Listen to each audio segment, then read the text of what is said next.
ಅಧ್ಯಕ್ಷರೇ, ನೀವು ಮಾತಾಡೋದು ನೋಡುವಾಗ ಈಗಲೇ ಕೂತ್ಕೊಳ್ಳುವಂತ ಆಗ್ತದೆ ಅಧ್ಯಕ್ಷರೇ. ಯಾವುದು ಅಲ್ಲ, ನೀವು ಕೇಳುವಾಗ ಮಾತಾಡೋದೇ ಬೇಡ, ಕೂತ್ಕೊಂಡು ಬಿಡುವ. 5 ನಿಮಿಷ ಮಾತಾಡಿ, ತೊಂದರೆ ಇಲ್ಲ. ಆಯ್ತು ಅಧ್ಯಕ್ಷರೇ. ಅವಕಾಶಕ್ಕೆ ವಂದನೆಗಳು ಅಧ್ಯಕ್ಷರೇ. ವಿರೋಧ ಪಕ್ಷದವರು ಬಜೆಟ್ ಅನ್ನು ದೂರುವಂಥದ್ದು ಅಧ್ಯಕ್ಷರೇ. ನಾವು ಬಜೆಟ್ ಅಲ್ಲಿ ಆಕ್ಚುಲಿ ಏನಾಗಿದೆ, ಏನು ಕೊಟ್ಟಿದ್ದಾರೆ ಅದನ್ನು ಹೇಳುವಂಥದ್ದು ಅಧ್ಯಕ್ಷರೇ. ಜಾಸ್ತಿ ಹೇಳಲಿಕ್ಕೆ ಎಲ್ಲರೂ ಹೇಳಿದ್ದಾರೆ, ಜಾಸ್ತಿ ಹೇಳಲಿಕ್ಕೆ ಏನಿಲ್ಲ. 5-10 ನಿಮಿಷದೊಳಗೆ ಮುಗಿಸ್ತೀನಿ ಅಧ್ಯಕ್ಷರೇ. ಅಂದರೆ ನೀವು ಅರ್ಜೆಂಟ್ ಮಾಡಿದರೆ ಹೇಳುವುದೆಲ್ಲ ಮರ್ತು ಹೋಗ್ಬಿಡ್ತದೆ. ಸ್ವಲ್ಪ ನೀವು ಒಳಗೆ ಹೋಗಿ ಬಂದರೆ ನಾನು ಸ್ವಲ್ಪ ಹೊತ್ತು ಮಾತಾಡಿ ಹೇಳ್ಬೋದು ಅಧ್ಯಕ್ಷರೇ. ಯಾವುದು? ನೀವೊಮ್ಮೆ ಒಳಗೆ ಹೋಗಿ ಬಂದರೆ ಅಧ್ಯಕ್ಷರೇ, ಈ ವರ್ಷದ ಬಜೆಟಿನಲ್ಲಿ ಸುಮಾರು 11 ಲಕ್ಷ ರೈತರಿಗೆ 2,378 ಕೋಟಿ ರೂಪಾಯಿಗಳ ಬೆಳೆ ವಿಮೆಯನ್ನು ಕೊಟ್ಟಿದ್ದಾರೆ ಅಧ್ಯಕ್ಷರೇ. ನಮ್ಮ ಕರಾವಳಿ ಭಾಗದಲ್ಲಿ ಹವಾಮಾನ ಆಧಾರಿತ ವಿಮೆ ಏನು ಸಿಗ್ತದೆ, ಅದರಲ್ಲಿ ಸುಮಾರು 450ರಿಂದ 500 ಕೋಟಿ ರೂಪಾಯಿಗಳ ವಿಮೆ ಇವತ್ತು ಏನು ನಮ್ಮ ಅಡಿಕೆ ಬೆಳೆಗಾರರಿಗಿದೆ, ತೆಂಗು ಬೆಳೆಗಾರರಿಗಿದೆ, ಕಾಳು ಮೆಣಸು ಬೆಳೆಗಾರರಿಗೆ ಇದು ಬೆಳೆ ವಿಮೆ ಸಿಗುವಂಥ ಕೆಲಸ ಆಗಿದೆ ಅಧ್ಯಕ್ಷರೇ. ಇದು ಒಂದು ದಕ್ಷಿಣ ಕನ್ನಡ ಉಡುಪಿ ಜಿಲ್ಲೆಗೆ ಅತ್ಯಂತ ಒಂದು ವ್ಯವಸ್ಥಿತವಾದ ಯೋಜನೆ. ಇದರಲ್ಲಿ ಸುಮಾರು 70% ನಮ್ಮ ರಾಜ್ಯ ಸರ್ಕಾರ ಕೊಡ್ತದೆ ಸಭಾಧ್ಯಕ್ಷರೇ, 30% ಮಾತ್ರ ಕೇಂದ್ರ ಸರ್ಕಾರ ಕೊಡ್ತದೆ. ಆದರೆ ಪ್ರತಿಪಕ್ಷದವರು ಹೇಳ್ತಾರೆ ಅದೆಲ್ಲ ಮೋದಿಯವರೇ ಕೊಟ್ಟದಂತ ಹೇಳ್ತಾರೆ. ಆದರೆ ನಾವು ಅದನ್ನೇನು ಉಲ್ಲೇಖ ಮಾಡಲಿಕ್ಕೆ ಹೋಗಿದ್ರೆ ಇದು ಎಲ್ಲ ರೈತರಿಗೆ ಅತ್ಯಂತ ಪ್ರಯೋಜನವಾಗಿದೆ ಅಂತ ನಾನು ಹೇಳಲಿಕ್ಕೆ ಇಚ್ಛೆ ಪಡ್ತೀನಿ ಸಭಾಧ್ಯಕ್ಷರೇ. ಹಳದಿ ರೋಗ, ಎಲೆ ಚುಕ್ಕಿ ರೋಗ ಏನು ನಮ್ಮ ದಕ್ಷಿಣ ಕನ್ನಡ ಉಡುಪಿಯಲ್ಲಿ ಇವತ್ತು ಇದೆ, ಅದರ ಸಂಶೋಧನೆಗಾಗಿ 10 ಕೋಟಿ ರೂಪಾಯಿಗಳನ್ನು ಕೂಡ ಇಟ್ಟಿದ್ದಾರೆ. ನಾವು ಎಷ್ಟೋ ಸಮಯ ಮಾತಾಡುವಾಗ ನಮ್ಮ ಎಲ್ಲ ಶಾಸಕರು, ಕರಾವಳಿ ಭಾಗದ ಎಲ್ಲ ಶಾಸಕರು ಮಾತಾಡುವಾಗ ಹಳದಿ ರೋಗ, ಎಲೆ ಚುಕ್ಕಿ ರೋಗದ ಬಗ್ಗೆ ಮಾತಾಡ್ತಾ ಇದ್ವಿ. ಈ ವರ್ಷ ಅದಕ್ಕೆ 10 ಕೋಟಿ ರೂಪಾಯಿಯನ್ನು ಕೂಡ ಈ ಬಜೆಟಿನಲ್ಲಿ ಇಡುವಂಥದ್ದಾಗಿದೆ. ಸಮುದ್ರ ಕೃಷಿಯನ್ನು ಪ್ರೋತ್ಸಾಹಿಸಲು ಮಂಗಳೂರು ವಿಶ್ವವಿದ್ಯಾನಿಲಯದಲ್ಲಿ ಸೆಂಟರ್ ಆಫ್ ಎಕ್ಸಲೆನ್ಸ್ ಅನ್ನು ಕೂಡ ಸ್ಥಾಪಿಸುವಂಥ ಒಂದು ಒಳ್ಳೆಯ ಯೋಜನೆಯನ್ನು ನಮ್ಮ ಬಜೆಟಿನಲ್ಲಿ ಕೊಟ್ಟಿದ್ದಾರೆ ಸಭಾಧ್ಯಕ್ಷರೇ. ರಾಜ್ಯದಲ್ಲಿ ಮೀನುಗಾರಿಕಾ ರಸ್ತೆಗಳಿಗೆ ಅನುದಾನವನ್ನು ಕೊಡುವಂಥ ಕೆಲಸವನ್ನು ಮಾಡಿದ್ದಾರೆ. ಶಿಕ್ಷಣ, ನಾವು ಮೊದಲಿಂದ ಕನಸು ಕಾಣ್ತಾ ಇದ್ದದ್ದು, ನಮ್ಮ ಇವತ್ತು ಮುಖ್ಯಮಂತ್ರಿಯವರು ಕೂಡ ಹೇಳ್ತಾ ಇರೋದು ಕಟ್ಟ ಕಡೆಯ ವ್ಯಕ್ತಿಗೆ ಸಹಾಯ ಮಾಡುವಂಥ ಬಜೆಟನ್ನು ಕೊಟ್ಟಿದೆ ಅನ್ನೋ ಉಲ್ಲೇಖ ಮಾಡಿದ್ದಾರೆ. ಏನು ಹಳ್ಳಿ ಗ್ರಾಮೀಣ ಪ್ರದೇಶದಲ್ಲಿರುವಂಥ ಮಕ್ಕಳಿಗೆ ಒಳ್ಳೆಯ ಕ್ವಾಲಿಟಿ ಎಜುಕೇಷನ್ ಅನ್ನು ಕೊಡುವ ದೃಷ್ಟಿಕೋನ ಇಟ್ಕೊಂಡು ಸುಮಾರು 15,000 ಹುದ್ದೆಗಳನ್ನು, ಟೀಚರ್ಸ್ ಹುದ್ದೆಗಳನ್ನು ಭರ್ತಿ ಮಾಡುವಂಥ ಕೆಲಸವನ್ನು ಮಾಡ್ತಾ ಇದ್ದಾರೆ. ನಿಜವಾಗ್ಲಿ ಸಬ್ಜೆಕ್ಟ್ ವೈಸ್ ಪಾಠ ಮಾಡುವಂಥ ಹುದ್ದೆಗಳು, ಇದು ನಿಜವಾಗಿ ಗ್ರಾಮೀಣ ಪ್ರದೇಶದವರಿಗೆ ಒಳ್ಳೆಯ ಒಂದು ಯೋಜನೆಯನ್ನು ತಂದಿರುವಂಥದ್ದು ಸಭಾಧ್ಯಕ್ಷರೇ. KPS ಶಾಲೆಗಳು, ಸುಮಾರು 800 KPS ಶಾಲೆಗಳನ್ನು ತರುವಂಥದ್ದು. ಗ್ರಾಮಕ್ಕೆ 1 ಶಾಲೆಗಳು ಬೇಕು ಅಂತ ನಮ್ಮ ಹರೀಶ್ ಪೂಂಜಾ ಅವರು ಉಲ್ಲೇಖ ಮಾಡುವಾಗ ಹೇಳಿದ್ರು, 2 ಗ್ರಾಮಕ್ಕೆ 1 ಸಿಕ್ಕಿದ್ರೆ ಸಾಕು. ಆದರೂ ಗ್ರಾಮಕ್ಕೆ 1 KPS ಶಾಲೆ ಬಂದರೆ ಇವತ್ತು ಪ್ರತಿ ಕಡೆ ಇಂಗ್ಲಿಷ್ ಮಾಧ್ಯಮವನ್ನು ಕಲಿಯುವಂಥದ್ದು ಗ್ರಾಮಕ್ಕೆ 1 ಬೇಕಾದ ಸಭಾಧ್ಯಕ್ಷರೇ. ಒಂದು ಗ್ರಾಮ ಪಂಚಾಯತಿಗೆ 1 KPS ಶಾಲೆ ಕೊಡುವಂಥ ಯೋಜನೆಗಳು ಸರ್ಕಾರ ತಂದಿದೆ. ಇವತ್ತಿನವರೆಗೆ ಯಾರಿಗೂ ಕೂಡ ಮಾಡೋ ಯೋಚನೆ ಬಂದಿಲ್ಲ ಸಭಾಧ್ಯಕ್ಷರೇ. ನಾವು ಶಾಸಕರಾಗಿ ಬರುವಾಗ ಈ ಸರ್ಕಾರ ಬಂದಾಗ ನಮ್ಮ ಯೋಜನೆ ಇತ್ತು, ಈ ದೇಶ ನೀವೆಲ್ಲ ಹೋದಲ್ಲಿ ಸಭಾಧ್ಯಕ್ಷರೇ ನೀವು ಕೂಡ ಭಾಷಣ ಕೊಡ್ತೀರಿ, ನಾವು ರಾಜ್ಯಕ್ಕೆದವರು ಭಾಷಣ ಮಾಡಿ ಏನು ಈ ದೇಶ ಇಂಪ್ರೂವ್ ಆಗಲಿಕ್ಕಿಲ್ಲ, ಇಲ್ಲ IAS ಆಫೀಸರ್ಗಳು ಕಚೇರಿಯಲ್ಲಿ AC ರೂಮಲ್ಲಿ ಕೂತು ಆದೇಶಗಳನ್ನು ಬರೆದ್ರೆ ಆಗಲಿಕ್ಕಿಲ್ಲ. ಈ ದೇಶದ ಮಕ್ಕಳಿಗೆ ಯಾವತ್ತು ಕ್ವಾಲಿಟಿ ಎಜುಕೇಷನ್ ಅನ್ನು ಕೊಡ್ತೇವೆ ಆಗ ಮಾತ್ರ ಈ ದೇಶ ವಿಶ್ವಗುರು ಆಗಲಿಕ್ಕೆ ಸಾಧ್ಯ ಅನ್ನೋ ವಿಚಾರವನ್ನು ನೀವು ಕೂಡ ಉಲ್ಲೇಖ ಮಾಡ್ತೀರಿ. ನಾವು ಕೂಡ ಅದನ್ನು ಪಾಲಿಸಿಕೊಂಡು ಬರ್ತಿದ್ದೇವೆ. ಬಹುಶಃ ಸರ್ಕಾರ ಈ ವರ್ಷ ಅದನ್ನು ಪಾಲಿಸುವಂಥ ಕೆಲಸವನ್ನು ಮಾಡಿದೆ ಅನ್ನೋ ವಿಚಾರವನ್ನು ನಾನು ಹೇಳಲಿಕ್ಕೆ ಇಷ್ಟಪಡ್ತೀನಿ ಸಭಾಧ್ಯಕ್ಷರೇ. ಡಯಾಲಿಸಿಸ್ ಸೆಂಟರ್ ಈ ಹಿಂದೆ ಹೇಗಿತ್ತು ಅಂತ ನಮಗೆಲ್ಲರಿಗೂ ಗೊತ್ತಿದೆ ಸಭಾಧ್ಯಕ್ಷರು. ಡಯಾಲಿಸಿಸ್ 1 ಕಿಟ್ಟಲ್ಲಿ 3 ಡಯಾಲಿಸಿಸ್ಗಳನ್ನು ಮಾಡ್ತಾ ಇದ್ರು ಸಭಾಧ್ಯಕ್ಷರು. ನಾನು ಮೊದಲ ಬಾರಿಗೆ ಶಾಸಕನಾಗಿ ಬಂದಿದ್ದೀನಿ ಸಭಾಧ್ಯಕ್ಷರು. ನಾನು ಮೊದಲು ಕೂಡ ಶಾಸಕನಾಗದೆ ಇರುವಾಗಲೂ ಕೂಡ ಇದಕ್ಕೆ ಹೋರಾಟವನ್ನು ಮಾಡ್ತಾ ಇದ್ದೆ. ಅಲ್ಲಲ್ಲಿ ಡಯಾಲಿಸಿಸ್ ವ್ಯವಸ್ಥೆಯನ್ನು ವ್ಯವಸ್ಥಿತ ರೀತಿಯಲ್ಲಿ ಮಾಡಬೇಕು. ಯಾಕಂದರೆ ಅತಿ ಬಡವರು, ಏನು ಗೊತ್ತಿಲ್ಲದೆ ಇವತ್ತು ಯಾರು ಆಂಟಿಬಯೋಟಿಕ್ ಅನ್ನು ಪೇನ್ ಕಿಲ್ಲರ್ ಅನ್ನು ಯಾರು ತಗೊಂಡಿದ್ರೆ, ಸತತ 6 ತಿಂಗಳು ಪೇನ್ ಕಿಲ್ಲರ್ ತಗೊಂಡವರು ಗೊತ್ತಿಲ್ಲದೆ ಹಲ್ಲು ನೋವು ಇರ್ಬೋದು, ಮೈಕೈ ನೋವು ಇರ್ಬೋದು, ಈ ಥರ ಪೇನ್ ಕಿಲ್ಲರ್ ಅನ್ನು ವಿದೌಟ್ ಪ್ರಿಸ್ಕ್ರಿಪ್ಷನ್ ತಗೊಳ್ಳದೇ ಇದ್ದವರಿಗೆ ಕಿಡ್ನಿ ಫೇಲಿಯರ್ ಆಗ್ತದೆ ಸಭಾಧ್ಯಕ್ಷರೇ. ಅವರು ಗೊತ್ತಿಲ್ಲದೆ 23-24 ವರ್ಷದವರಿಗೆ ಕಿಡ್ನಿ ಫೇಲಿಯರ್ ಆಗ್ತದೆ. ಅಂಥವರಿಗೆ ಡಯಾಲಿಸಿಸ್ ಕೊಡುವಂಥ ಕೆಲಸ, ಸಿಂಗಲ್ ಕಿಟ್ನಲ್ಲಿ ಸಿಂಗಲ್ ಡಯಾಲಿಸಿಸ್ ಮಾಡುವಂಥ ಕೆಲಸವನ್ನು ಮಾಡಿದರೆ ಬಹುಶಃ ಅದು ಸಿದ್ದರಾಮಯ್ಯನವರ ಸರ್ಕಾರ, ಕಾಂಗ್ರೆಸ್ ಸರ್ಕಾರ ಅಂತ ಹೇಳುವಂಥ ವಿಚಾರವನ್ನು ನಾನು ಹೇಳಲಿಕ್ಕೆ ಇಚ್ಛೆ ಪಡ್ತೀನಿ ಸಭಾಧ್ಯಕ್ಷರೇ. ಸೂಪರ್ ಸ್ಪೆಷಾಲಿಟಿ ಆಸ್ಪತ್ರೆಗಳಿಗೆ 620 ಕೋಟಿ ರೂಪಾಯಿಗಳನ್ನು ಇಟ್ಟಿದ್ದಾರೆ. ಅದಕ್ಕೆ ಉಪಕರಣಗಳ ಖರೀದಿಗಾಗಿ 220 ಕೋಟಿ ರೂಪಾಯಿಗಳನ್ನು ಇಟ್ಟಿದ್ದಾರೆ ಸಭಾಧ್ಯಕ್ಷ. ನನಗೆ ಕಳೆದ ಬಜೆಟಿನಲ್ಲಿ ಪುತ್ತೂರಿಗೆ ಮೆಡಿಕಲ್ ಕಾಲೇಜು ಸ್ಥಾಪನೆ ಮಾಡಲು ಉದ್ದೇಶಿಸಲಾಗಿದೆ ಅಂತ ನಮ್ಮ ಮುಖ್ಯಮಂತ್ರಿಯವರು ಬಜೆಟ್ ಓದುವಾಗ ಹೇಳಿದರು ಸಭಾಧ್ಯಕ್ಷರೇ. ಆಗ ನನ್ನ ಆತ್ಮೀಯರೆಲ್ಲ ಜೋರಾಗಿ ತಮಾಷೆ ಮಾಡಿದರು ಸಭಾಧ್ಯಕ್ಷರು. ಅಶೋಕ್ ರೈಗೆ ಡೋಂಗಿ ಮಾಡಿದರು, ಅಶೋಕ್ ರೈಗೆ ಏನು ಕೊಡಲಿಲ್ಲ, ಅಶೋಕ್ ರೈಗೆ ಇನ್ನೊಂದು ಕೊಡ್ತಾರೆ ಅಂತ ಎಲ್ಲ ನಮ್ಮ ಕೊಲೀಗ್ಸ್ ಎಲ್ಲ ನಮಗೆ ತಮಾಷೆಯನ್ನು ಮಾಡಿದ್ರು ಸಭಾಧ್ಯಕ್ಷ. ಇವತ್ತು ಪುತ್ತೂರಿನಲ್ಲಿ 300 ಬೆಡ್ಡಿನ ಆಸ್ಪತ್ರೆಗೆ 180 ಕೋಟಿ ರೂಪಾಯಿಗಳನ್ನು ಕೊಡುವಂಥ ಕೆಲಸ ಆಗಿದೆ ಸಭಾಧ್ಯಕ್ಷರೇ. ಟೆಂಡರ್ಗೆ ಹೋಗಿದೆ. ಇದು ಒಳ್ಳೆಯ ಕೆಲಸ ಅಲ್ವಾ ಸಭಾಧ್ಯಕ್ಷರೇ? ಇದು ಒಳ್ಳೆಯ ಕೆಲಸ ಅಲ್ವಾ ಅಂತ ನಾನು ಕೇಳುದು. ನೀವು 5 ವರ್ಷದ ಹಿಂದಿನ ಬಜೆಟ್, ಹಿಂದಿನ ಸರ್ಕಾರದ 5 ವರ್ಷದ ಬಜೆಟ್ ಅನ್ನು ನೋಡಿ ಸಭಾಧ್ಯಕ್ಷರೇ. ಭೂತ ಕನ್ನಡ ಇಟ್ಟು ನೀವು ನೋಡಬೇಕು. ಮೀನುಗಾರರಿಗೆ 2 ರೂಪಾಯಿ ಸೀಮೆ ಎಣ್ಣೆಗೆ ಡೀಸೆಲ್ಗೆ ಸಬ್ಸಿಡಿ ಬಿಟ್ಟರೆ ಯಾವುದಾದ್ರೂ ಒಂದು ತೋರಿಸಿ ಸಭಾಧ್ಯಕ್ಷರೇ, ಯಾವುದಾದ್ರೂ ಒಂದು ತೋರಿಸಿ. ಹೌದು, we are highest tax pair, second highest tax pair in the state. But where is the budget for us? ಇರಲಿಲ್ಲ ಸಭಾಧ್ಯಕ್ಷರೇ. ಈ ವರ್ಷದಿಂದ ಈ ಸರ್ಕಾರ ಬಂದ ನಂತರ ನೀವು ಬಜೆಟಿನಲ್ಲಿ ದಕ್ಷಿಣ ಕನ್ನಡದ ಹೆಸರುಗಳನ್ನು ನೋಡಬಹುದು. ಅದರಲ್ಲೂ ಪುತ್ತೂರಿನ ಹೆಸರು ಬಂದಿದೆ ಸಭಾಧ್ಯಕ್ಷರೇ. ಈ ವರ್ಷ ಬಜೆಟ್ನಲ್ಲೂ ಕೂಡ ಮೆಡಿಕಲ್ ಕಾಲೇಜನ್ನು ಕೊಡುವಂತಹ ಕೆಲಸವನ್ನು ಮಾಡಿದ್ದಾರೆ. ಪುತ್ತೂರಿನಲ್ಲಿ ಗ್ರಾಮಾಂತರದಲ್ಲಿ ಯಾರು ಕೊಡಲಿಕ್ಕೆ, ತಾಲೂಕು ಮಟ್ಟದಲ್ಲಿ ಕೊಡಲಿಕ್ಕೆ ಆಗೋದಿಲ್ಲ ಅಂತ ಎಲ್ಲ ತಮಾಷೆ ಮಾಡ್ತೇವೆ. ಅದರಲ್ಲೂ ಕೂಡ ನಮಗೆ ಪುತ್ತೂರಿಗೆ ಮೆಡಿಕಲ್ ಕಾಲೇಜ್ ಕೊಡುವಂತಹ ಕೆಲಸವನ್ನು ಮಾಡಿದ್ದಾರೆ. ನಾನು ಈ ಸರ್ಕಾರಕ್ಕೆ, ಮುಖ್ಯಮಂತ್ರಿಯವರಿಗೆ, ಉಪಮುಖ್ಯಮಂತ್ರಿಯವರಿಗೆ ಈ ಬಜೆಟ್ ಅನ್ನು ಅತ್ಯಂತ ಪ್ರಯೋಜನಕರವಾದ ಬಜೆಟ್ ನಮಗೆ ಪುತ್ತೂರಿನವರಿಗೆ ಅಂತ ಹೇಳಲಿಕ್ಕೆ ನಾನು ಸಂತೋಷ ಪಡ್ತೇನೆ ಸಭಾಧ್ಯಕ್ಷರೇ. ಮನೆ ನಿಮಗೆಲ್ಲ ಗೊತ್ತಿದೆ ಸಭಾಧ್ಯಕ್ಷರೇ. ಮನೆಗೆ 1,20,000 ರೂಪಾಯಿ ಮೊದಲಿತ್ತು. ಕೇಂದ್ರ ಸರ್ಕಾರದ ಯಾವುದೇ ಅನುದಾನಗಳು ಬಂದಿಲ್ಲ. 1,20,000ದಲ್ಲಿ ಮನೆ ಕೆಲವು ಅರ್ಧ ಕಟ್ಟಿದ್ದಾರೆ, ಅರ್ಧ ಬಿಟ್ಟಿಲ್ಲ. ಅದೇ ಬಿಟ್ಟು ನಾವು 3 ಲಕ್ಷ ರೂಪಾಯಿ ಕೊಡಬೇಕು ಅಂತ ಕಳೆದ ಬಾರಿ ನಮ್ಮ ಮುಖ್ಯಮಂತ್ರಿಯವರಿಗೆ ಮನವಿ ಮಾಡಿಕೊಂಡಿದ್ರು. ಈ ಸಲ 1,20,000 ಇದ್ದವರಿಗೆ 2 ಲಕ್ಷ ರೂಪಾಯಿ ಕೊಡುವಂಥದ್ದು, ಪರಿಶಿಷ್ಟ ಜಾತಿ ಪರಿಶಿಷ್ಟ ಪಂಗಡದ 2 ಲಕ್ಷ ರೂಪಾಯಿ ಇದ್ದದನ್ನು 3 ಲಕ್ಷ ರೂಪಾಯಿ ಮಾಡಿ. ಇದು ಒಳ್ಳೆಯ ಬಜೆಟ್ ಅಲ್ಲ ಅಧ್ಯಕ್ಷರೇ?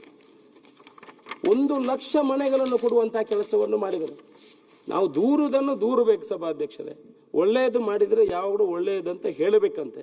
ಆದರೆ ದೂರುವಂಥ ಸ್ಥಾನದಲ್ಲಿ ಕೂತ್ರೆ ನಾವು ದೂರಲೇಬೇಕಾಗ್ತದೆ. ನಾನು ಹೇಳುವಂಥದ್ದು ಇದು ಒಳ್ಳೆಯ ಕಾರ್ಯಕ್ರಮ. 1 ಲಕ್ಷ ಮನೆಯನ್ನು ಕೊಡುವಂಥ ಕೆಲಸಗಳಾಗಬೇಕು. ಪ್ರತಿ ವಿಧಾನಸಭಾ ಕ್ಷೇತ್ರಕ್ಕೂ ಕೂಡ ಒಂದು 500 ಮನೆಗಳನ್ನು ಕೊಡುವಂಥ ಕೆಲಸಗಳು ಆಗಬೇಕು ಅಂತ ನನ್ನ ಅನಿಸಿಕೆ ಸಭಾಧ್ಯಕ್ಷರೇ. ಮೆಟ್ರೋ ರೈಲಿಗೆ ಸುಮಾರು 59,372 ಕೋಟಿ ರೂಪಾಯಿ ಕೊಟ್ಟಿದೆ ಸಭಾಧ್ಯಕ್ಷರೇ. ಇದರಲ್ಲಿ ಕೇಂದ್ರದ ಪಾಲು 8,084 ಕೋಟಿ ರೂಪಾಯಿ ಮಾತ್ರ. ನಾವು ಯಾವಾಗಲೂ, ನನಗೂ ಗೊತ್ತಿರಲಿಲ್ಲ ಸಭಾಧ್ಯಕ್ಷರೇ, ನಾನು ಯಾವಾಗಲೂ ಹೋಗುವಾಗ ಮೆಟ್ರೋವನ್ನು ನೋಡುವಾಗ ಇದು ಕೇಂದ್ರದ ಬಜೆಟ್, ಕೇಂದ್ರದ್ದು ಅಂತ ನಾವು ತಿಳ್ಕೊಳ್ಳುವಂಥದ್ದು ಸಭಾಧ್ಯಕ್ಷರೇ. ನಾವು ಇಷ್ಟವರೆಗೆ ಮಂಗಳೂರಿಗೆ ಮೆಟ್ರೋ ಕೇಳಿಲ್ಲ. ಯಾಕೆ ಅಂತ ಹೇಳಿದ್ರೆ ಇದು ಕೇಂದ್ರದಿಂದ ಬರುವುದು, ಆ ಥರ ನಮ್ಮ ತಲೆಯಲ್ಲಿ ತುಂಬಿ ಹೋಗಿತ್ತು ಸಭಾಧ್ಯಕ್ಷರೇ. ಇವತ್ತು ನೋಡುವಾಗ ಬರೀ 12% ಮಾತ್ರ ಕೇಂದ್ರದ ಬಜೆಟ್, ಬಾಕಿದು 88% ರಾಜ್ಯದ ಬಜೆಟ್ ಅನ್ನು ಕೊಡುವಂಥ ಕೆಲಸವನ್ನು ಈ ಸರ್ಕಾರ ಮಾಡಿದೆ ಸಭಾಧ್ಯಕ್ಷರೇ. ಇದು ಒಳ್ಳೆಯ ಬಜೆಟ್ ಅಂತ ನಾನು ಹೇಳ್ತೀನಿ. ಇವತ್ತಿನವರೆಗೆ ಕರ್ನಾಟಕ ರಾಜ್ಯದ ಹವ್ಯಕ ಭಾಷಾ ಬೆಳವಣಿಗೆಗೆ ಹವ್ಯಕ ಭಾಷಾ ಅಕಾಡೆಮಿಯನ್ನು ಸ್ಥಾಪಿಸುವಂಥ ಕೆಲಸ ಈ ಸರ್ಕಾರ ಮಾಡಿದೆ.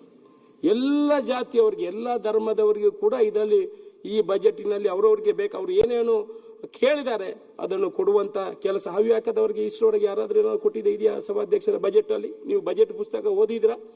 ಆ ಧರ್ಮದ ಏನು ಜಾತಿಯವರು ಇದ್ದಾರೆ ಅವರು ಕೂಡ ಇದನ್ನು ಸ್ವಾಗತ ಮಾಡುವಂತಾಗಿದೆ. ನನಗೆ ಸುಮಾರು 200 ಜನ ಕರೆ ಮಾಡಿ ಇವಿಷ್ಟು ಒಡೆದಾಗೆ ನಮಗೆ ನಮ್ಮ ಈ ಹವ್ಯಕ ಸಮಾಜದವನ್ನು ಗುರುತಿಸೋರು ಯಾರಿಲ್ಲ. ಇವತ್ತು ಸಿದ್ದರಾಮಯ್ಯನವರ ಸರ್ಕಾರದನ್ನು ಗುರುತಿಸಿದೆ ಅನ್ನೋ ವಿಚಾರವನ್ನು ಹೇಳಿದಂತೂ ನಾನು ಕೇಳಿದ್ದೀನಿ ಸಭಾಧ್ಯಕ್ಷರೇ. ನಾನು ಇನ್ನೊಂದಷ್ಟು ಕೇಳುವಂಥದ್ದು, ಹಳದಿ ರೋಗ ಬಾಧೆಯಿಂದ ಇವತ್ತು ಏನು ಹವಾಮಾನ ಆಧಾರಿತ ಬೆಳೆ ವಿಮೆ ನಮಗೆ ಬರ್ತಾ ಇದೆ. ಆದರೂ ಅದು ಇವತ್ತಿನವರೆಗೆ ತೋಟಗಾರಿಕೆ ಇಲಾಖೆಯಲ್ಲಿ ಇದೆ ನಮ್ಮ ಕೃಷಿ ಅಡಿಕೆ ಸಭಾಧ್ಯಕ್ಷರೇ. ಅಡಿಕೆಯನ್ನು ಕೃಷಿ ಇಲಾಖೆಗೆ ವರ್ಗಾವಣೆ ಮಾಡಬೇಕು. ಅದಕ್ಕೆ ಕೃಷಿಯಿಂದ ಬರುವಂತಹ ಸರ್ಕಾರ, ಈಗ ರಾಜ್ಯ ಸರ್ಕಾರ ಸುಮಾರು 28 ಬೆಳೆಗಳನ್ನು ಈಗಲೇ ಕೇಂದ್ರ ಸರ್ಕಾರಕ್ಕೆ ಅದನ್ನು ಕೃಷಿ ಇಲಾಖೆಯಲ್ಲಿ ತರಬೇಕು ಅನ್ನೋ ರೀತಿಯಲ್ಲಿ ಇಲ್ಲಿಂದ ಪ್ರಸ್ತಾವನೆಯನ್ನು ಕಳಿಸಿದೆ. ಇವತ್ತಿನವರೆಗೆ ಅದು ಕೇಂದ್ರದಿಂದ ಬಂದಿಲ್ಲ. ಅಡಿಕೆಯನ್ನು ಕೃಷಿ ಬೆಳೆಯನ್ನಾಗಿ ಪರಿಗಣಿಸುವಂತಹ ಕೆಲಸಗಳು ಆಗಬೇಕು ಸಭಾಧ್ಯಕ್ಷರೇ. ಆನಂತರ ರಬ್ಬರ್ ಬೆಳೆಗೆ ನಮ್ಮ ಸುಳ್ಯದ ಶಾಸಕರು ಈಗಲೇ ಹೇಳಿದರು, ರಬ್ಬರ್ ಬೆಳೆಗೆ ಎಲ್ಲಿಯೂ ಕೂಡ ಅದನ್ನು ಪರಿಗಣನೆಗೆ ತಗೊಂಡಿಲ್ಲ. ಇವತ್ತು ಅಡಿಗೆಗೆ ಸಪ್ಲಿಮೆಂಟರಿ ಬೆಳೆಯಾಗಿ ರೈತರೆಲ್ಲ ರಬ್ಬರನ್ನು ಬೆಳೆಸ್ತಾ ಇದ್ದಾರೆ. ಅದನ್ನು ಇದು ತೋಟಗಾರಿಕೆ ಇಲಾಖೆಯೂ ಇಲ್ಲ, ಕೃಷಿ ಇಲಾಖೆಯೂ ಇಲ್ಲ. ಅದನ್ನು ಕೂಡ ಕೃಷಿ ಇಲಾಖೆಗೆ ತರಬೇಕು. ಇವತ್ತು ರಬ್ಬರ್ ಒಂದು ಗಿಡ ನಷ್ಟ ಆದ್ರೆ ಸಭಾಧ್ಯಕ್ಷರೇ ಕೇರಳದಲ್ಲಿ 3,500 ರೂಪಾಯಿ ಕೊಡ್ತಾರೆ. ನಮಗೆ ಸಬ್ಸಿಡಿಯೂ ಇಲ್ಲ. ರಬ್ಬರ್ ಅತ್ಯಂತ ಹೆಚ್ಚಿನ ಬಳಕೆ ಆಗ್ತದೆ. ರಬ್ಬರ್ ಇಂಪೋರ್ಟ್ ಮಾಡೋದನ್ನು ಕಡಿಮೆ ಮಾಡಿದ್ರೆ ಬಹುಶಃ ರಬ್ಬರ್ಗೆ ಇವತ್ತು 300 ರೂಪಾಯಿವರೆಗೆ ಬೆಲೆ ಬರ್ತದೆ ಸಭಾಧ್ಯಕ್ಷರೇ. 120-130 ರೂಪಾಯಿ ಇದೆ. ಇಂಪೋರ್ಟ್ ಕೇಂದ್ರ ಸರ್ಕಾರ ಕೂಡಲೇ ರಬ್ಬರ್ ಇಂಪೋರ್ಟ್ ಮಾಡೋದನ್ನು ನಿಲ್ಲಿಸಿದ್ರೆ ರಬ್ಬರ್ಗೆ 300 ರೂಪಾಯಿ ಬೆಲೆ ಸಿಗುವಂತ ಕೆಲಸಗಳಾಗ್ತದೆ ಸಭಾಧ್ಯಕ್ಷರೇ. ಅದನ್ನು ಕೂಡ ಮಾಡುವಂತಹ ಕೆಲಸಗಳು ಆಗಬೇಕು ಅಂತ ನಾನು ವಿನಂತಿ ಮಾಡಿಕೊಂಡು, ಈಗ ಎತ್ತಿನ ಹೊಳೆ ನಿಮಗೆಲ್ಲ ಗೊತ್ತಿದೆ ಸಭಾಧ್ಯಕ್ಷರೇ, ಎತ್ತಿನ ಹೊಳೆಗೆ ಸುಮಾರು 26,000 ಕೋಟಿ ರೂಪಾಯಿಗಳನ್ನು ಕೊಡುವಂತಹ ಕೆಲಸವನ್ನು ಮಾಡ್ತಾರೆ. ಯಾವಾಗಲೂ ಎತ್ತಿನ ಹೊಳೆ ಬಗ್ಗೆ ಎಲ್ಲಾ ಶಾಸಕರು ಮಿತ್ರರು ಮಾತಾಡ್ತಾರೆ. ಹಾಗಾದ್ರೆ ನಮ್ಮನ್ನು ಕೇಳುವವರು ಯಾರು ಸಭಾಧ್ಯಕ್ಷರೇ? ನಮಗೆ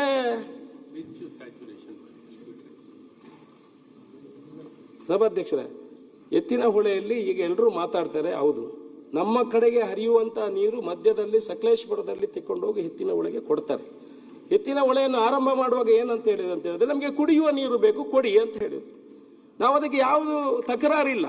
ಕುಡಿಯುವ ನೀರಿಗೆ ದಕ್ಷಿಣ ಕನ್ನಡ ಉಡುಪಿಯವರು ಯಾವತ್ತೂ ತಕರಾರು ಮಾಡುವುದಿಲ್ಲ. ಕುಡಿಯುವ ನೀರನ್ನು ಕೊಡುವ ಅಂತ ವಿಚಾರ ಆಯ್ತು. ಆನಂತರ ಕೃಷಿಗೆ ಬಳಸ್ತೇವೆ ಅಂತ ಆಯ್ತು. ನಮಗೆ ಅದಕ್ಕೂ ತಕರಾರಿಲ್ಲ ಸಭಾಧ್ಯಕ್ಷರೇ. ನೀರು ಬೀಳ್ತದೆ, ಕೆಳಗೆ ಹರಿಯುತ್ತದೆ, ಸಮುದ್ರಕ್ಕೆ ಹೋಗ್ಲಿ, ಅದನ್ನು ಡೈವರ್ಟ್ ಮಾಡಿ ಇಲ್ಲಿ ತಗೊಂಡೋಗಿ ಯಾರಾದರೂ ನಮ್ಮ ಕೃಷಿ ಕರ್ನಾಟಕ ರಾಜ್ಯ ಬೆಳೆ ರೈತರಿಗೆ ಒಳ್ಳೇದಾದ್ರೆ ನಮಗಿರೋ ಒಳ್ಳೇದು. ಆದರೆ ಪಶ್ಚಿಮ ವಾಹಿನಿಗೆ ದುಡ್ಡು ಕೊಡಬೇಕಲ್ಲ ಸಭಾಧ್ಯಕ್ಷರೇ. ನಮಗೆ ಕುಡಿಯಲಿಕ್ಕೆ ನೀರಿಲ್ಲ ಸಭಾಧ್ಯಕ್ಷರೇ. ಸಾಧಾರಣ ಮೇ ಜೂನಲ್ಲಿ ನಮಗೆ ಪುತ್ತೂರಿನಲ್ಲಿ ಬೇರೆ ಕಡೆ ನಮ್ಮ ಎಲ್ಲ ನದಿಗಳು ಬತ್ತಿ ಹೋಗುವ ಪರಿಸ್ಥಿತಿ ಬಂದಿದೆ. ನಮಗೆ ಅಲ್ಲಲ್ಲಿ ಆಣೆಕಟ್ಟುಗಳನ್ನು ಕಟ್ಟಲಿಕ್ಕೆ ದುಡ್ಡು ಕೊಡಬೇಕು. ಸುಮಾರು ವರ್ಷಕ್ಕೆ 350 ಕೋಟಿ ರೂಪಾಯಿಗಳನ್ನು ಕೊಡ್ತೀವಿ ಅಂತ ಹಿಂದಿನ ಸರ್ಕಾರ ಹೇಳಿತ್ತು. ಆದರೆ ಇವತ್ತಾದರೂ ನಮಗೆ ಪಶ್ಚಿಮ ವಾಹಿನಿಗೆ ಸುಮಾರು 350 ಕೋಟಿ ರೂಪಾಯಿಗಳನ್ನು ಇಡಬೇಕು ಸಭಾಧ್ಯಕ್ಷರೇ. ಅಲ್ಲಲ್ಲಿ ನಾವು ಕಿಂಡಿ ಆಣೆಕಟ್ಟುಗಳನ್ನು ಕಟ್ಟುವಂತ ಕೆಲಸ ಮಾಡಬೇಕು. ಇಲ್ಲದಿದ್ದರೆ ಮುಂದಿನ ದಿವಸ ನಮಗೆ ಕುಡಿಲಿಕ್ಕೆ ಖಂಡಿತ ನೀರಿಲ್ಲ. ನಾವು ಕೂಡ ಎತ್ತಿನ ಹೊಳೆಯಲ್ಲಿ ಬಂದು ಕೂರುವಂತಹ ಪರಿಸ್ಥಿತಿ ಬರಬಹುದು. ಅಂತ ವ್ಯವಸ್ಥೆಗಳು ಆಗಬಾರ್ದು. ಮುಂದಿನ ದಿವಸಗಳಲ್ಲಿ ಪಶ್ಚಿಮ ವಾಹಿನಿಗೆ ಅತ್ಯಂತ ಹೆಚ್ಚಿನ ಅನುದಾನವನ್ನು ಕೊಡಬೇಕು ಅಂತ ನಾನು ನಿಮ್ಮ ಮೂಲಕ ಮುಖ್ಯಮಂತ್ರಿಯವರಿಗೆ ಮನವಿಯನ್ನು ಸಲ್ಲಿಸ್ತೀನಿ ಸಭಾಧ್ಯಕ್ಷರೇ. ಗ್ರಾಮೀಣ ಪ್ರದೇಶದ ರಸ್ತೆಗಳು ಹೊಂಡ ಬಿದ್ದಿದೆ ಸಭಾಧ್ಯಕ್ಷರೇ. 50 ಆಯ್ತು ಅಧ್ಯಕ್ಷರೇ, 5 ನಿಮಿಷ ಮುಗಿಸ್ತೇನೆ. ಗ್ರಾಮೀಣ ಪ್ರದೇಶದ ರಸ್ತೆಗಳು ದೊಡ್ಡ ಹೊಂಡ ಬಿದ್ದಿದೆ. ಹೌದು, 50 ಕೋಟಿ ರೂಪಾಯಿ ಕೊಟ್ಟಿದ್ದಾರೆ, 25 ಕೋಟಿ ರೂಪಾಯಿ, 10 ಕೋಟಿ ರೂಪಾಯಿ ಎಲ್ಲ ಕೊಟ್ಟಿದ್ದಾರೆ. ಆದರೆ ನಾವು ಹೊಸ ರಸ್ತೆಗಳನ್ನು ನಿರ್ಮಾಣ ಮಾಡಿದ್ದೇವೆ. ನಾವು ರಸ್ತೆಗಳ ರಿಪೇರಿಗೆ ಹಣವನ್ನು ಕೊಡಲಿಲ್ಲ. ಅದರಿಂದ ಗ್ರಾಮೀಣ ಪ್ರದೇಶದ ರಸ್ತೆ ರಿಪೇರಿಗಳಿಗೆ ಸ್ವಲ್ಪ ಅಟ್ಲೀಸ್ಟ್ ಕಿಲೋಮೀಟರ್ಗೆ 2 ಲಕ್ಷ ರೂಪಾಯಿಯಷ್ಟು ಕೊಟ್ಟರೆ ನಾವು ಒಳ್ಳೆ ರೀತಿಯಲ್ಲಿ ಅಲ್ಲಿ ಜೀವನ ಮಾಡಬಹುದು ಸಭಾಧ್ಯಕ್ಷರೇ. ಇಲ್ಲಾಂದ್ರೆ ಜನಗಳು ಬೈಯುವ ರಸ್ತೆ ಒಳ್ಳೇದಿದ್ರೆ ಸಭಾಧ್ಯಕ್ಷರೇ ಯಾರು ಕೂಡ ಅದರ ಬಗ್ಗೆ ಮಾತಾಡುವುದಿಲ್ಲ. ರಸ್ತೆ ಸ್ವಲ್ಪ ಕೆಟ್ಟದಾದ್ರೆ ಫಸ್ಟ್ ಬೈಯುವಂಥದ್ದು ಶಾಸಕನ ಕುಟುಂಬಕ್ಕೆ ಬುಡಿದು ಬೈದಾಗ್ತಾರೆ ಸಭಾಧ್ಯಕ್ಷರೇ. ಅದರಿಂದ ಸ್ವಲ್ಪ ಏನಾದರೂ ಆ ರಸ್ತೆ ಹೊಂಡ ಮುಚ್ಚಲಿಕ್ಕೆ ಅದಕ್ಕೆ ಹಣ ಕೊಡುವಂತಹ ವ್ಯವಸ್ಥೆಗಳು ಆಗ್ಬೇಕು ಸಭಾಧ್ಯಕ್ಷರೇ. ಪ್ರವಾಸೋದ್ಯಮಕ್ಕೆ ಬಹುಶಃ ನಮ್ಮ ಸರ್ಕಾರ ಇಷ್ಟವರೆಗೆ ಯಾವತ್ತೂ ಕೂಡ ಯಾರು ಕೂಡ ಪ್ರವಾಸೋದ್ಯಮಕ್ಕೆ ತಲೆ ಕೆಡಿಸ್ಕೊಂಡಿಲ್ಲ ದಕ್ಷಿಣ ಕನ್ನಡದ್ದು. ಈ ಸಲ 2 ಸಲ ನಮ್ಮ ಉಪಮುಖ್ಯಮಂತ್ರಿಗಳು ಮುಖ್ಯಮಂತ್ರಿಗಳು ತಾವೆಲ್ಲ ಬಂದು ಒಳ್ಳೆಯ ಒಂದು ಮೀಟಿಂಗ್ ಅನ್ನು ಮಾಡಿ ಯಾವ ರೀತಿ ಅಭಿವೃದ್ಧಿ ಮಾಡಬಹುದು ಅನ್ನುವ ಒಂದು ಚರ್ಚೆಗಳು ನಡೆದಿದೆ. ಮುಂದಿನ ದಿವಸ ಅದಕ್ಕೂ ಕೂಡ ಹೆಚ್ಚಿನ ಅನುದಾನವನ್ನು ಇಟ್ಟು ಬೀಚ್ ಸೈಡ್ ಅಲ್ಲಿ ಇರುವಂತ ಏನು ಐಲ್ಯಾಂಡ್ಗಳಿದೆ ಮತ್ತೆ ಬೀಚ್ ಸೈಡ್ ಅಲ್ಲಿ ರಿಸೋರ್ಟ್ಗಳನ್ನು ಮಾಡಲಿಕ್ಕೆ ಆದ್ಯತೆ ಕೊಡಬೇಕು ಅಂತ ತಮ್ಮ ಮೂಲಕ ವಿನಂತಿ ಮಾಡ್ಕೊಳ್ತೀನಿ ಸಭಾಧ್ಯಕ್ಷರೇ. ಇನ್ನೊಂದು ನಮ್ಮ ತುಳು ಭಾಷೆ ಅಧ್ಯಕ್ಷರೇ, ತುಳು ಭಾಷೆಗೆ ಈರ್ಲ ರಡಮುಜಿ ಸರ್ತಿ ಪಂಡಾರಿ ಮುಖ್ಯಮಂತ್ರಿಯ ಪಾತೆರ್ಗ ಮೀಟಿಂಗ್ ಮಲ್ಪುಗ 2 ವರ್ಷ ನಾನು ಯಾವತ್ತು ಇದಕ್ಕೆ ಅಧಿವೇಶನಕ್ಕೆ ಫಸ್ಟ್ MLA ಆಗಿ ಬಂದಿದ್ದೇನೆ ಸಭಾಧ್ಯಕ್ಷರೇ.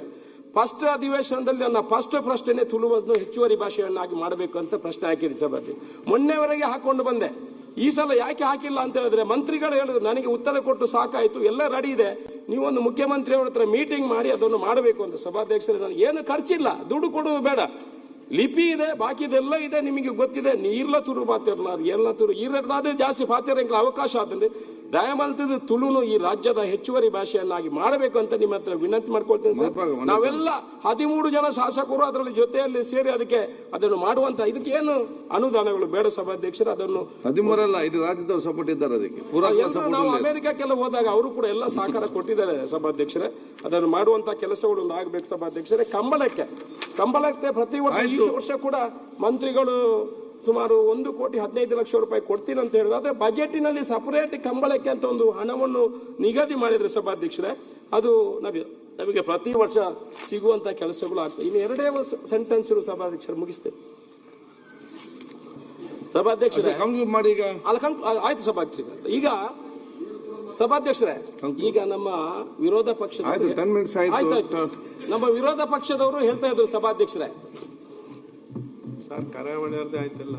ಸಭಾಧ್ಯಕ್ಷರೇ, ನೀವು ಅಲ್ಲಿ ಕೇಳಿದ್ರೆ ನಾವು ಹೇಗೆ ಮಾತಾಡೋದು? ನಾನು ಮಾತಾಡಿಸಿದ್ರೆ 5 ದಿವಸದಿಂದ ಬಂದು ಇವತ್ತೇನೊಂದು ಅವಕಾಶ ಕೊಟ್ರಿ. ಒಂದೇ ನಿಮಿಷ ಅಲ್ಲಿ ಮುಗಿಸ್ತೀನಿ. ಆಯ್ತು, 2 minutes ಅಲ್ಲಿ ಮುಗಿಸಿ. ಆಯ್ತು.